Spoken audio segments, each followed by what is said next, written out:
What I got, you can't buy. It resides between my eyes. Walked through the fire, came out better on the other side. See, life's like a beach if you find the same. And right now, I'm feeling like 100 grand. You are listening to Inspired Insider with your host, Dr. Jeremy Wise. Dr. Jeremy Wise here, founder of InspiredInsider.com, where I talk with inspirational entrepreneurs and leaders. Today is no different. I have Ryan Mulvany, and he's going to talk about his journey with Quiverr and beyond. And Ryan, before I introduce you formally, I always like to point out other episodes people should check out on the podcast. So we were introduced by Kevin Hurrigan, president of Spinutech, and people should check that out. Kevin founded Bayshore Solutions in 1996. And ran it for over 2 decades, and just an amazing journey and story in his agency. Also, I had Sean McGinnis, who is past president and COO of YPO, talking about leadership. And that's, Ryan and Kevin are in YPO together, and that's how we met. And James Thompson Johansson started Prosper Show, which they went on to sell to a publicly traded company, and he built it up. And then they built up an agency and sold that. So that's relates to this episode because Ryan built up an agency and sold it and is in the Amazon space big time. So before I introduce Ryan, this episode is brought to you by Rise 25. At Rise 25, we help businesses give to and connect to their Dream 100 relationships. And how do we do that? We actually help you run your podcast. We do strategy, accountability, and execution of a podcast. For me, Ryan, the number one thing in my life is relationships, and I'm always looking at ways to give to my best relationships. And I found no better way over the past decade to profile the people and companies I most admire and to share with the world what they're working on. So if you've thought about podcasting, you should. If you have questions, go to rise25.com. We're happy to answer anything that you throw our way. And without further ado, Ryan Mulvany is the founder of Quiverr, which is an Amazon agency that has facilitated over $1 billion in sales on Amazon. He sold Quiverr to Advantage Solutions in 2017. Recently, he finished up his 5-year non-compete. I want to talk about that actually, Ryan, because that seems like a long time. Maybe it's not. Maybe it's normal for a non-compete. But today, Ryan invests and works with disruptive CPG brands inside of private equity, venture capital, and the startup world. If you want to learn more about what he's doing, you can go to ryanmulvany.com to learn more. And I think we owe your success to your wife, because I think you started on Amazon because of your wife, right? But I want to talk about Justin Bieber pillowcases. So why don't we start there? Wow. Okay. I like it. And that was fun listening to that intro. I want to know who's number one on your 100 person list here. So we can come back to that. And shout out to James, because James, I spoke to James many times over the years. Did you? Nice. When we were going through the sale process, I felt like the adult in the room sometimes. I needed to call him and he would talk me back. What's going on? So yeah, but Justin Bieber pillowcases. If we go far enough back, there was a time where on Amazon, you could find stuff that was for sale at a certain price point, and then you could find that product in retail for cheaper. And it's called arbitrage now, I've later learned. Back in the day, there wasn't a word for it. But in a sense, I found out that Toys R Us was drop shipping a lot of products. So in a sense, you could get something from Toys R Us and ship it to an Amazon consumer. And there was a difference sometimes in the price points. And so that's how I got into Justin Bieber pillowcases, backpacks, bed sheets. There were so many random Justin Bieber things, and he was popping, and that's how I knew about it. I at the time probably didn't actually know any of his songs, but I knew that people knew his songs and people wanted to as a result. We know that's your favorite artist. It's fine. You could admit it. Yeah, now. Yeah. I'm a believer now, but back then I wasn't so much. So your evolution, were you at that point, were you drop shipping through Toys R Us, or were you putting it on Amazon? How were you doing it originally? Yeah, I learned that through Toys R Us, you could connect with some of the manufacturers because they were used to drop shipping. So you could get an order in through Amazon, and you could send an order through the manufacturer and get it shipped directly to the consumer. And it was great because at the time I was living at home. I didn't really have space to store anything. So it was sort of, I'd like to say it was out of strategy, but it was sort of out of necessity that I got into that model. What was the evolution of that? Because you started selling, right? And you started selling because your wife books, right? Yes. My wife had a textbook, just finished college, handed it to me and said, I have a girlfriend who just sold this on Amazon. You should do that because you look not super employed right now. I was a kayaking tour guide, so I was employed. I don't know. I don't know if underemployed. I was probably just employed for my stature in life. And I put it up and it sold in about 15 minutes. And I thought that was the easiest. It was $50, but it wasn't, it was technically her money, her dollars. But I was like, that was an easy $50. What else can I sell in 15 minutes? And I was in this room, in her parents' house with all these books everywhere. And, we were just girlfriend, boyfriend at the time. And so I just, I had a good relationship with her parents. So I just took all their books and listed them on Amazon without telling them. And about half of them sold overnight. I was like, this is way too easy. At what point does the agency world come into play? So fast forward, the reason why I evolved beyond books. Well, the books were just to pay for our honeymoon. We were engaged and I wanted to pay for a honeymoon. It was called One Love Books and it very quickly did that. And then the Kindle came out and I became terrified that people would stop reading physical books. So I started getting into the beaver pillowcases and bamboo fences and all sorts of other random things, emergency food supplies.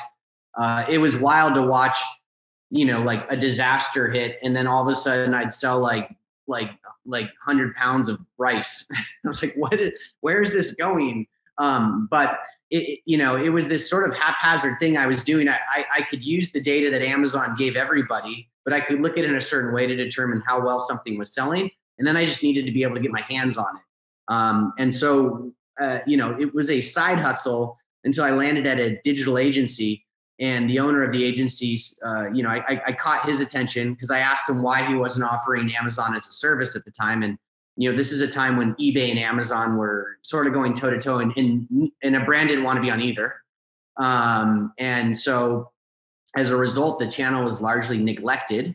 And that's why the brands didn't want to be there because they weren't well represented. And so I said, hey, it was kind of an assumption. I was like, hey, what if I established a really good relationship with the brand and I could set up a really nice presence for the brand?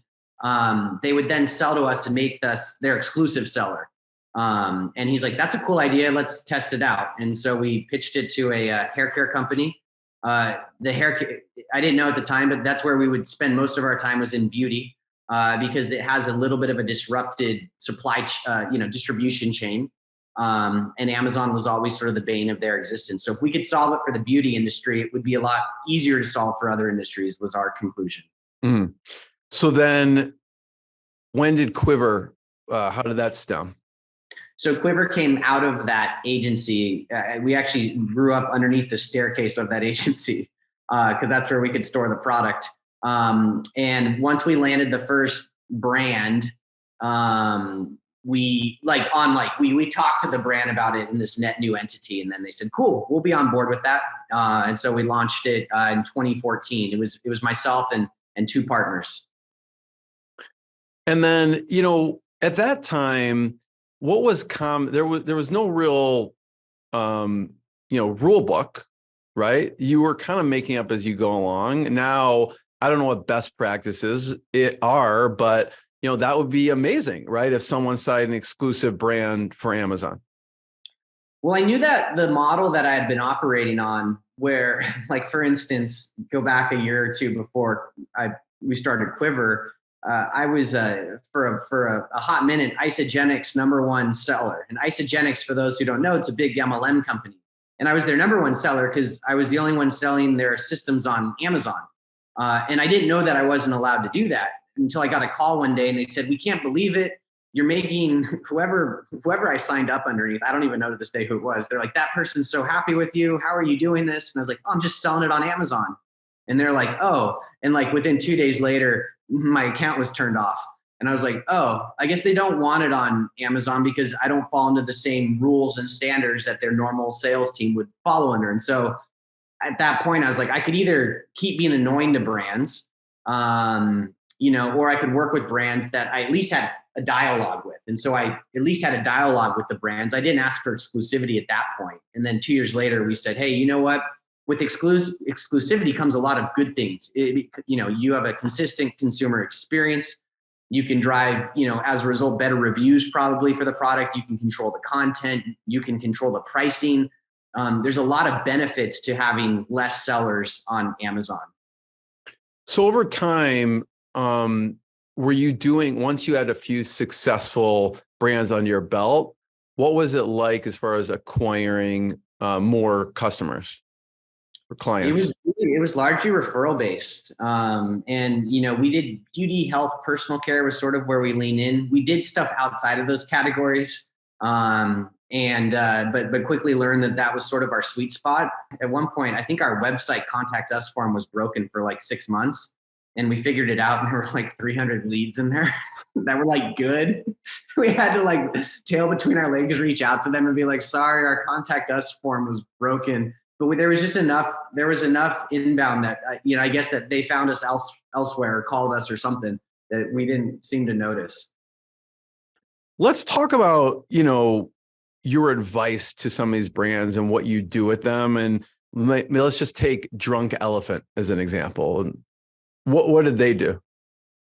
Yeah, Drunk Elephant came in sort of a unique situation later, in 2017, we went to the market. We had decent enough growth that we thought we could potentially sell. And so during that process, we talked to a number of strategics, a number of private equity companies. And at the time, I didn't even know what private equity was until they were sitting across from me. And I was like, what is it you do? And one of them in particular was called VMG, Velocity Make Good. And I think they gave me sort of a warped positive perspective of what PE should be, because I've talked to many PEs since then, and they've sort of remained the golden standard to me. And they worked with a lot of health, beauty, personal care brands. Sorry, let me put my phone on silent here. Sorry about that. They work with a lot of, VMG works a lot of health, beauty, personal care brands. And we didn't end up selling to them. It was sort of amicable that they tended to invest in brands. We were an agency, but we did then become a solutions partner with them.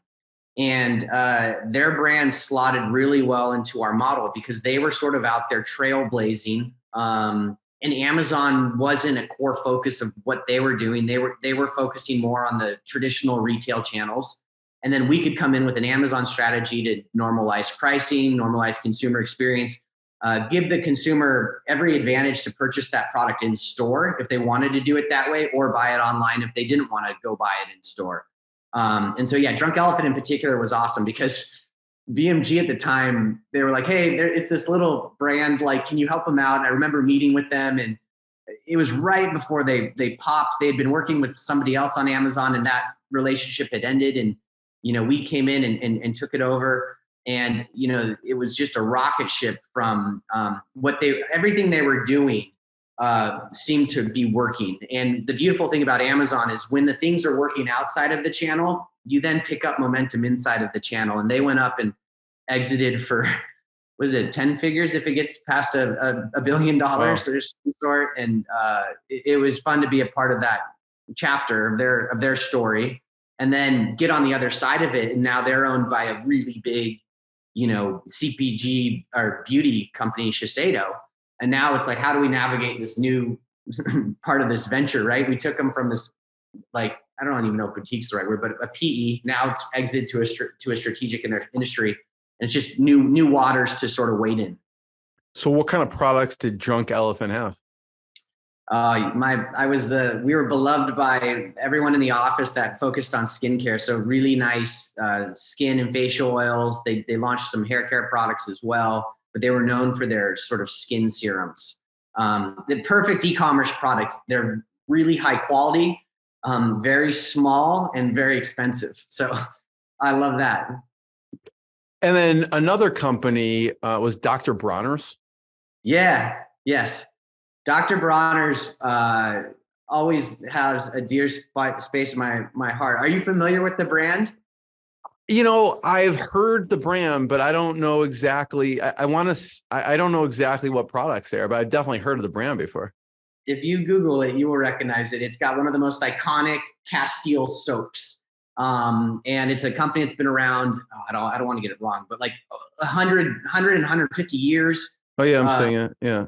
Populations came multiple generations up. The kids still work in the business, and the kids are grown-ups now. And so, natural products before it was cool, I guess, is sort of what they do. And what they also take about a third of their profits and donate them to causes that they believe in. It's a very progressive, cool company, similar to, sort of like a Patagonia type mission-based company. And so when we got to work with them, it was just so cool because they were in so much alignment with who I was as a person. And we were just helping more of their product get out into the world. And again, normalizing their experience. This is a brand that's been, so they say 75 years of soaps and stores. I think it's longer than that. Maybe they weren't an official company for longer than that. Clearly that's their website. What do I know? But it was fun. Maybe they need to update it to like 78 years. Who knows? Yeah. I don't think the site was built 25 years ago, so they're probably right. But it was just cool to like really get beneath the depths of a family, sort of owned company that was, a dynasty in their category, and watch all the things they do. And what was really cool about them, again, what we learned was because they were this traditional company, they tended to over-index in retail experience, and did have a decent digital experience, but Amazon was this sort of nascent thing for them. And so we could come in and really be strategic to one piece of their business, which is, I think as an agency, it's easy to go sort of wide and say yes to many things. We always saw Amazon as a big enough opportunity that we did not have to stretch ourselves too thin. With Dr. Bronner's in particular, we did help them out with their web business as well a little bit. We did order fulfillment and order packing for them for a period of time. But yeah, it was fun because those were like my people, and then we could like sell them on Amazon. I used to go into their office once a week and hang out with them. I traveled with them, hung out there. Where are they located? San Diego. San Diego, okay. Yeah, in a cool, they provide lunch to their employees every day. Very cool company. How did they find you? I believe so this is where having good partners is amazing. One of my partners is just an amazing business development person. And I think I said, hey, you should talk to them at some point. And so put it on his radar. I was sort of the Amazon geek. And then I had two business partners that were sort of biz dev. And so again, most of the business was referral based. This one wasn't. And so I put it on his radar. I said, it's a really cool company. It's been in my shower for years. See if you can establish contact. And so he did, and the timing just didn't quite work out. And then I think he reached out to them again, and there was like an autoresponder. And on that autoresponder, there was someone else to get in touch with. So, being the good biz dev guy, he reached out to that person, and we got a meeting, and then it turned into becoming our biggest client. So I love those like little scrappy stories where you sometimes if you got to get through the gatekeepers and you don't always know where they are. Love it. What was, what worked? I don't know, from a reach out perspective. It sounds like there's a lot of incoming referral business, but what worked as far as when you're reaching out cold from a sales pitch perspective, and when you're pitching a company that doesn't know you? What did you find that worked well? If we wanted to go after a company that didn't know us, and this sort of happened after the sale, is like you said, you saw more about me a few years back. It's because I've been very active on LinkedIn. And what I would do is I would just start talking about the brands that I really liked. We were fortunate enough that we could choose which brand, there were enough cool brands out there that we could sort of pick the ones, not necessarily that everyone wanted to work with us, but we could have enough patience to work with the ones that we really materially thought that we could move the needle with. And I would talk about them. I'd talk about them on LinkedIn. I'd get people talking about their brand, engaging with them. And, if we were, it didn't mean only the brands I was talking about I wanted to work with, because there were more brands that are cool than that we could work with. But it was try to find something of value that was an opportunity for them to then start a conversation, and ultimately come to those conversations with the perspective of, I'm here to, one, get to know you as a human, and hopefully provide some level of value to your life. And then maybe we can provide some level of value to your business. Whether or not you end up working with us, it honestly was secondary. Because there's so many things that have to go right to have a business do work with another business, that if we're leading with that every time, we're just going to have a bunch of fragmented relationships. And so, sometimes we talk to them and it wouldn't work, and that's fine. And then a month later, they would refer a friend that it might work for. It was more so leading with goodwill and sort of entrepreneurial karma, knowing that, if this isn't the one, maybe another one would come our way. And if not, that was fine, because I don't know, the world will keep spinning and we'll be just fine. Yeah, no, I love it. It's really a philosophy of just adding value, and it's adding value from the audience perspective and also from the brand perspective. Because if you're sharing something you genuinely love, if they get some more audience out of it and the brand loves that they're being promoted, and you're adding value probably in whatever expertise you're overlaying with it. So no, I love that. Yeah, we even would get into meetings and they would bring up like, hey, we're talking to these people, with the same value prop, and what do you think about them? And there were a lot of good businesses doing the same model as us. And as long as they sort of landed in one of like the five or 10 of them that we thought were like above board, because there were, I don't want to say bad actors, there just were different models that I don't think would have fit what they were looking to do as well. So if they were talking to competition, I would tell them like, look, we're both probably going to sell the same thing to you. I think at the end of the day, it's just who do you rather work with? And that comes down to your personal opinion sometimes, or your geographic location. Sometimes a lot of our business was in Southern California because we could go up and see them. I know now the world is a lot flatter and more digital. But I still think there's a lot that can be done with the human connection. Let me just show up. Let's talk this through. I think it's super important. Yeah, that personal relationship. You mentioned your first kind of experience and conversations with PE, private equity. What is your relationship and thoughts on it now?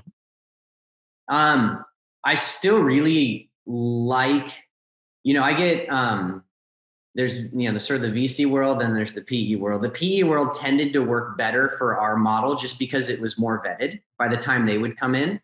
VC is a lot like launching a product on Amazon or just launching a product in general. There's a lot of things that have to go right in those early stages to get to the level of sort of PE. And so within the context of PE these days, what I like that I'm seeing there's more sort of following the suit of what VMG did, and they're becoming more strategic. And again, I am no expert on how PE portfolios should be managed, but I know the ones that I could add the most value to tend to have an over-index in consumer products, or maybe established brands that are in market that haven't fully realized their digital potential. And so it is cool to see these PEs that are getting more focused from a categorical perspective, and then bringing in thought leadership, whether it's sort of, on their bench or inside their organization, to the assets that they're investing in, and becoming more of an active participant in the investments rather than a, sort of sitting on the sidelines. And look, I think depending on what the company is and what the company needs, sometimes it's nice when you can just get a check and they can kind of back up and, leave it to yourself to fail, to fly or fail. But oftentimes now, I think strategic capital that comes with some guidance and some firepower to run towards the goal together, I think is really impactful. And I saw it firsthand with VMG. I was like, wow, they can invest and then make it go faster. It's so cool. At what point, Ryan, did you consider selling the agency? We had a few years of really good growth. And at that point, we didn't really know if we had anything that we could sell. It was sort of a novel thing. So even to the point where we talked to an investment banker and they were like, maybe not. Like, you don't really know until you go to the market. We looked at the exit process and working with a banker as just a part of our business to grow up, because at some point we will exit. And we probably should be tracking the things that a suitor would care about. We should be getting our books in line with how a suitor, would want to think about, auditing our books and all that fun stuff. So, until the day it'll just make your business better And it was an educational process at first. Yeah, exit planning is just good business planning, I think. And I've later taken an exit planning course and all that because I helped my dad, sort of helped my dad sell his business. But anyway, so, at that time, I'm like, this is just us growing up. And, until like the deal was finally closed, we didn't know if we had anything we could sell, because you just never know. Like, most deals die a few times going through the process, and some of them never come back to life. So yeah, it was sort of a novel thing at the time. There's since been many exits, just like James and others that have played in this space, and there's a lot of more sort of demand. I mean, at the time it was 2017, Trump was talking about taking Amazon down. The world was just wild. And, we were on this economic climb like this for so many years. And at the time I'm like, we're going to sell, we're going to probably have an earn out, and I'm going to need it to keep climbing for like 3 years, because that's probably going to be 2 or 3 years. So I don't want to take it for granted, just to try to get a better val, because I might not realize it if something turns south. So talk about the process itself. So you decide, okay, we're going to move forward with this. What happened next? What did the process look like? So for, about 3 months or so, we worked with a banker to get all of our books in line. She built a list of who we could talk to, and she would do the outreach. And then we hit the market. I think she had, I think it was Jan 1 is when she thought would be a good time to go to the market. And so she hit the market on our behalf at that point. And I think we had conversations pretty quickly thereafter. She was building like the hype and all that stuff. And there was, we were pretty novel in what we were doing. And there was one other sort of competitor that had sold during our process of getting everything together. So we at least had a line in the sand of opportunity. And then I think maybe by like mid-February, February, we had an LOI in place, which meant we were sort of going to go exclusive with one of the people that were interested in buying us. And then we ended up closing July 1st. So it took a while. The company we sold to had this policy where they could only close on the 1st of the month. And so if we got to like the 25th and realized that we weren't going to be able to close all the items out, we were going to have to essentially hold our breath for another like 35 days. We were just like, oh man. So that happened a few times. We were supposed to, I think, close like March 1 or I don't know, April 1, like quick. And it's all those things. It's the hopeful, yeah, of course we're going to close by then, and then diligence, and it keeps going. And then what was it like? Were they wanting you to stay on? What were the terms of how they wanted you to move forward with the company or not? They really like to invest in the entrepreneurs. And so during the process, they say, hey, we like to invest in people. We like to over-index in people versus businesses. And so they liked our team. They liked what we had to offer. They had 3,000 clients that we could potentially offer our service to. We want to make sure that you guys are here. So, they put an earn-out in place for that reason. But on top of it, we had such fast growth. We wanted an earn-out because it had an opportunity for us to sort of put our money where our mouth is. We're like, we can stay on this trajectory. Like, sure, it might level off a little bit, but we believe in the next 3 years, we can hit these numbers that we're telling you we're going to hit. So let us have a chance. Otherwise, you're going to just leave money on the table and sort of strike a price of a val of what you're worth right now.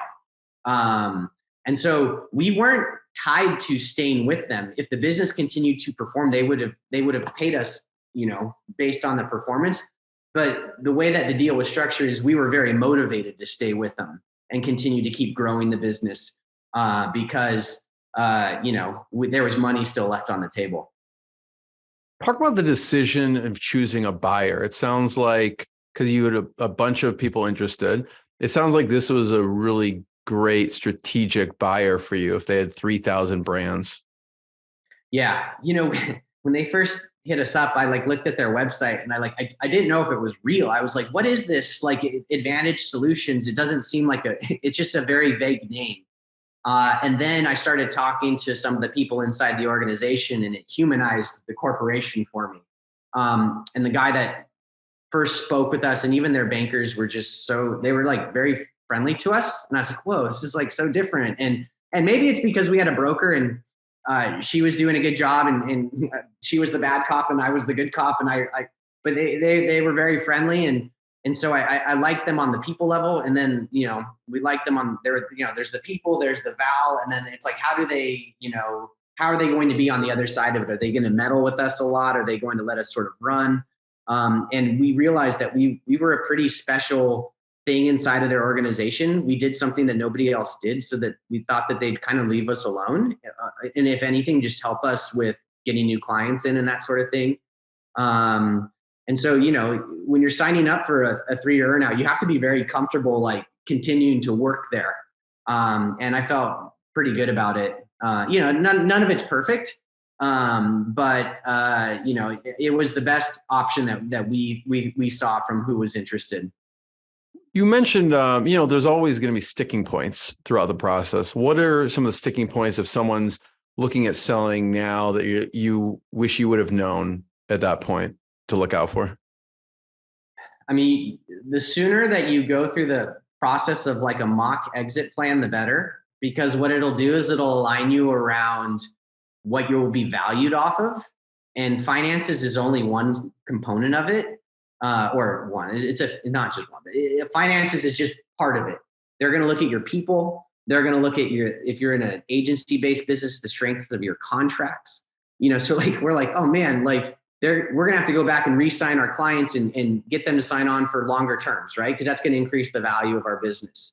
And better than doing that during diligence, when you sort of have a clock ticking, and if that clock expires, all sorts of things trigger, like they can back out, or the price changes. Like there's all sorts of reasons why you don't want to be doing that, or shoring up a key employee, or having the conversation with them that like, hey, we might sell this one day, and I really want you on board on the other side of the transaction because you're going to have an impact on it.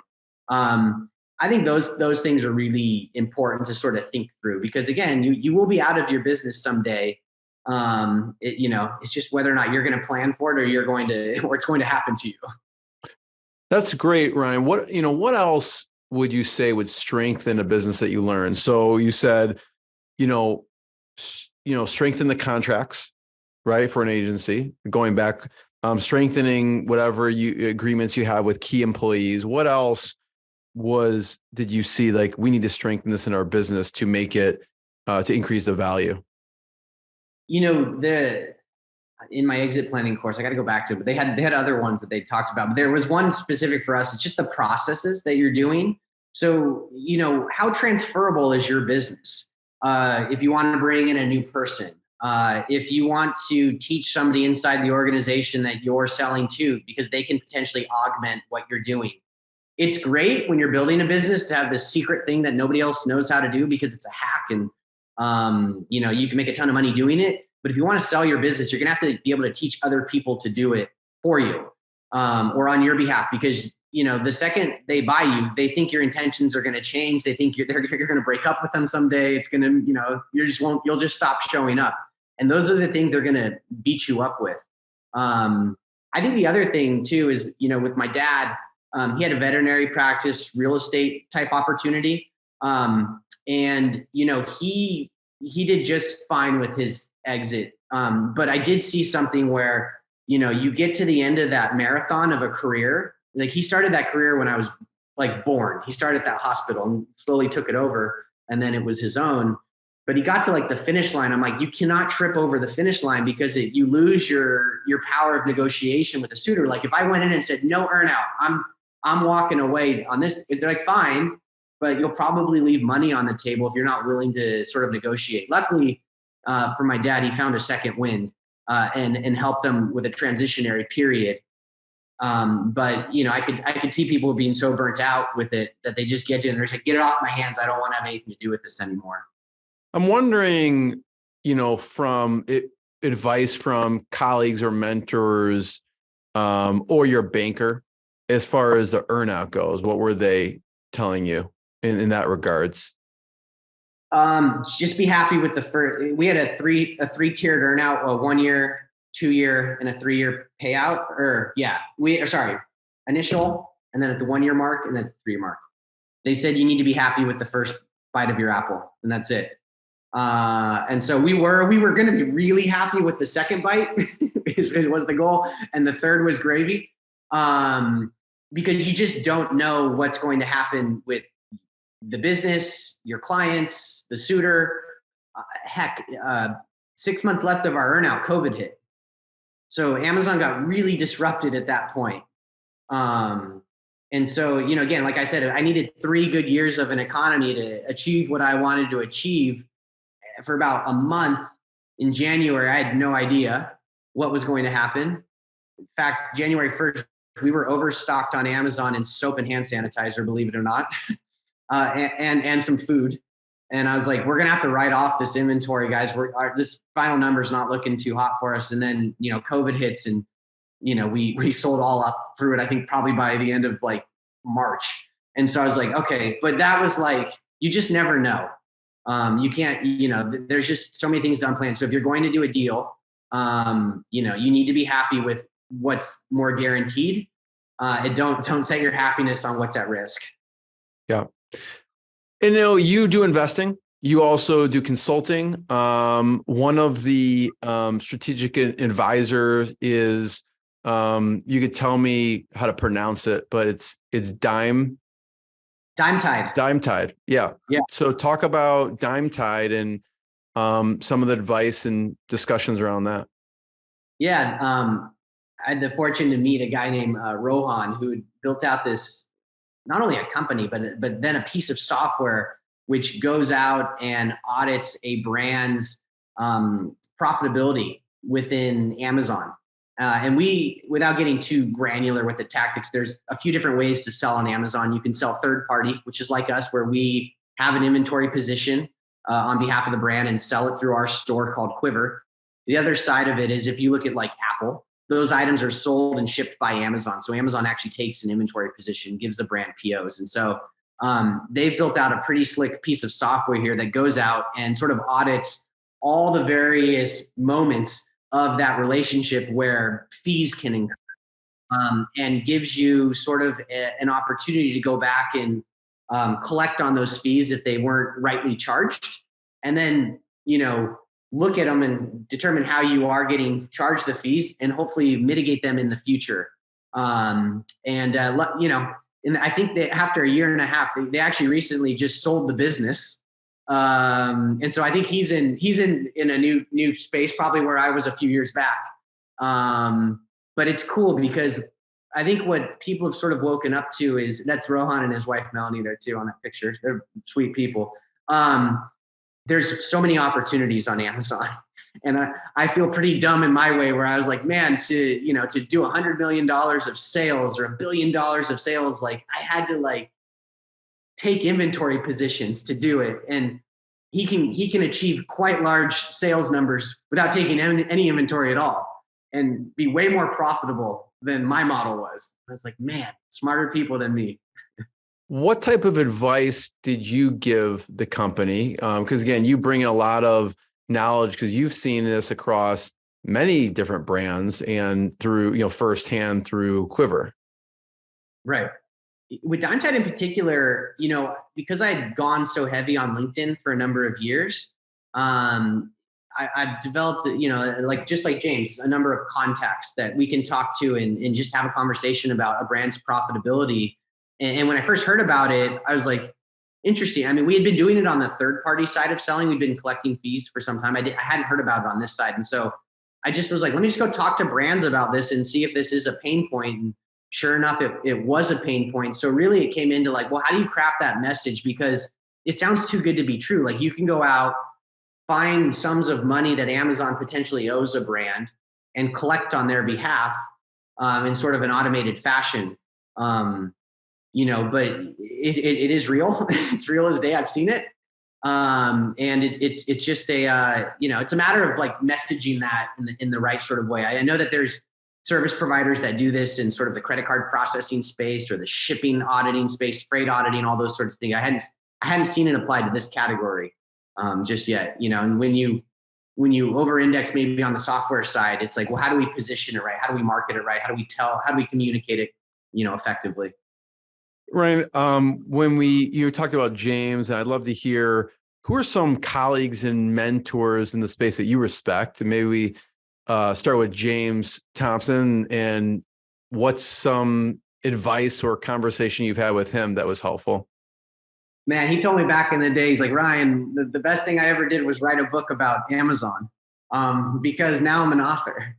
And I was like, hey, man, at the time, AI didn't exist. I can't just sit down and write a book. Maybe I can now, although it'll be subject to all knowledge back to 2021. Right. Yeah, I mean, just there was so many like sort of shadowy, like this model was so shadowy. It was sort of in the background. You didn't always know the brand you were selling products for, and just coming out in the spotlight and being like, here's what we do, here's who we are. And there's a number of us that can do decent work on behalf of brands.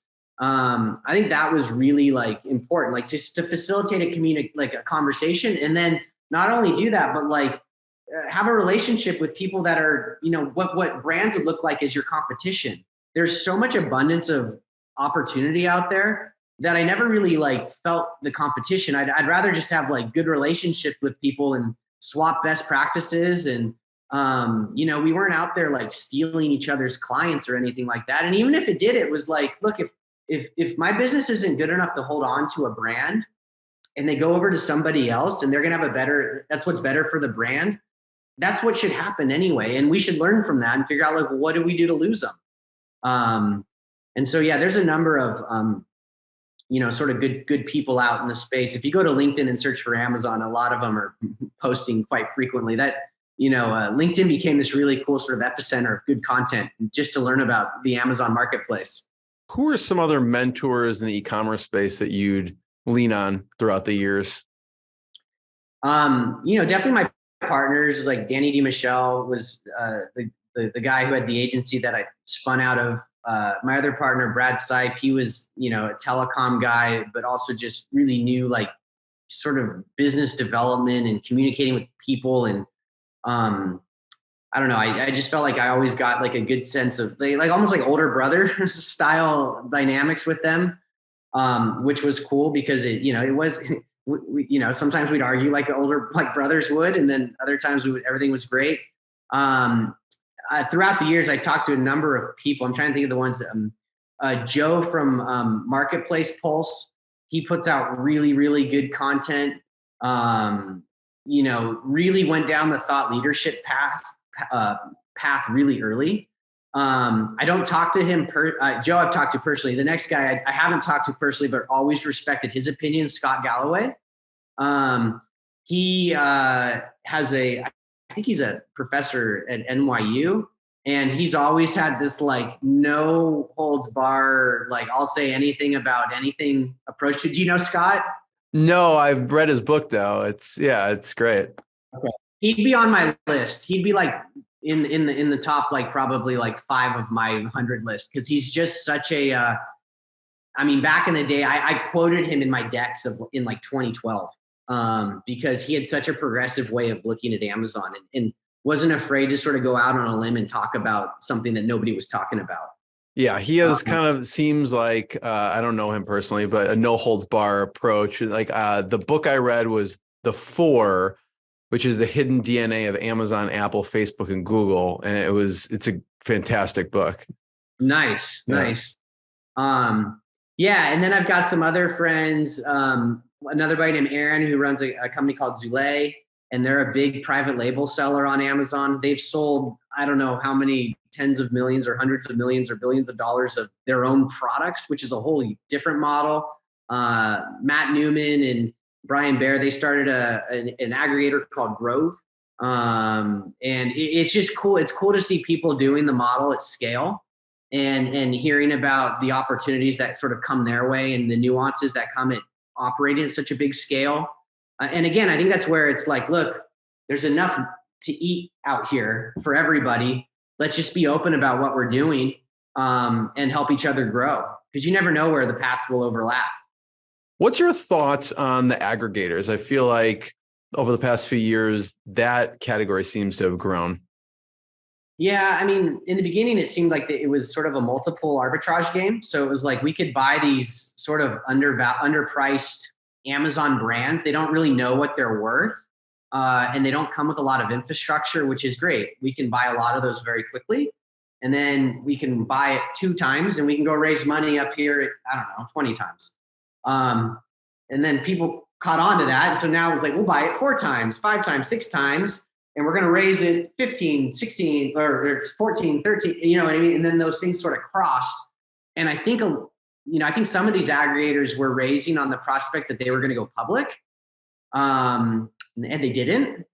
And I don't know if they were always thinking that they were going to be holding on to these assets as long as they are in the fashion that they're holding them. And so I think some of them are sort of, there's definitely some really good brands inside these portfolios. My buddies at Grove, I don't really think of them as an aggregator because they did buy some Amazon brands, but they bought a lot that aren't on Amazon. And then they vertically integrated. So they bought like a packaging company. They bought a supplements company because they have supplements so that they can sort of reduce the costs to make these products. I think the ones that invested in good brands, I think will weather this okay. And then we'll see who has an appetite to essentially buy the real estate that a lot of them command on Amazon, assuming that real estate's still there in a few years and Amazon hasn't, changed. I mean, they're changing search experience all the time. But I think for some of them, it's just, they just got a little heavy-handed maybe on the acquisition side. And we're chasing maybe a aggregate number of brands to be acquired rather than the value of what they were looking to acquire. Ryan, I have one last question before I ask it. I just want to point people to your website if they want to learn more. It's ryanmulvany.com, and that's MULVANY.com. And they could also check you out. You're a prolific poster on LinkedIn, so they can check you out on LinkedIn as well. I've always admired your posts because they're very clever, and you could gauge that you have a sense of humor about you. So some of your posts just make me laugh. But they're educational too. So it's valuetainment, I guess you could say. What do you look for when you're investing in companies? The team is where I start. Who are they? Why are they doing it? What's going to move the needle with what they're doing? There's just so much noise, and there's so many beautifully designed. And again, I over-index in consumer products, and so there's just so many beautiful consumer products. What's going to give them a lever that they're going to pull that nobody else is? So it could be, on social. It could be, in the team, there's an influencer that's involved that's actually going to that actually wants to influence the sales of this product. Because if you don't have a lever that anyone else, if you have the same levers that everybody else can pull, it's going to be very expensive to bring that product to market. I think also like who else is interested in investing in this, I think is interesting because if I know my little piece of it and then someone wants to invest that knows email marketing and really thinks that there's an under-tapped opportunity here, I want to know about that. On the flip side, if I don't know anything about the industry, let's say it's a real estate deal and my real estate buddy's like, this is an absolute no-brainer, you have to invest in this, then I'm like, okay, here's the money, but I'm really going off of what you're saying because I don't know, I can't add a lot of value here other than I've bought a few houses in my life. So yeah, it's generally going to be the team and then the people that are sort of interested in the deals. Love it. Ryan, I'm going to be the first one to thank you. And just so you know, here's an example of a Ryan Mulvany post, which I love. This is your brain on AI. And there's some other great ones. So check him out on LinkedIn and ryanmulvany.com. Ryan, thanks so much. Appreciate you. Thank you. What I got, you can't buy. It resides between my eyes. Walked through the fire, came out better on the other side. See, life's like a beach if you find the sand. And right now, I'm feeling like $100 grand.